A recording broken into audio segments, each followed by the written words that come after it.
In today's video, I'm going to teach you how to change the Powered by Shopify link redirect.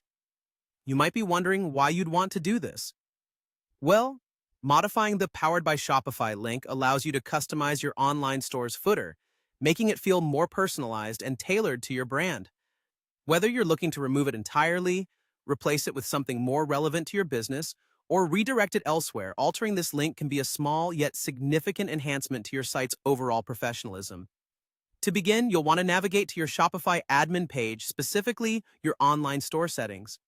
Once you're there, locate the section that lists all the themes you're currently using. This is where you can access deeper settings related to the appearance and functionality of your site.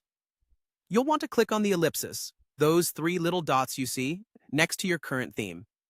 This will bring up a menu, and from this menu, select Edit Default Theme Content.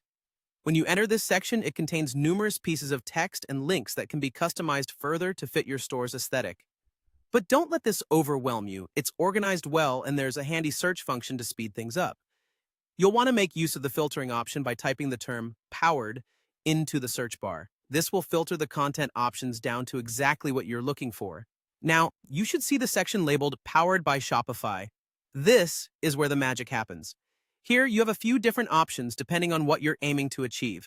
If you want to remove the link completely, simply blank this field out. If you're looking to replace it with new text or a call to action that fits your brand better, just type in your desired phrase. Additionally, if your intention is to change where the link redirects, you can embed a new link within the text by using basic HTML tags. For instance, inserting an anchor tag can redirect the link to a location of your choosing, like your homepage or another important page on your site.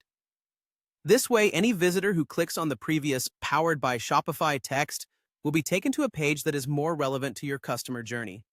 With your changes made, don't forget the crucial step of saving. Look for the Save option at the top or bottom of the page and click it to ensure your amendments are applied. It's always a good idea to preview your site after making these changes. Check to see that the display looks good and that your new link behaves as intended. And there you have it. You've successfully customized the Powered by Shopify link on your store, adding that extra layer of personalization to set your brand apart. Thanks for watching, and don't forget to subscribe for more helpful tips.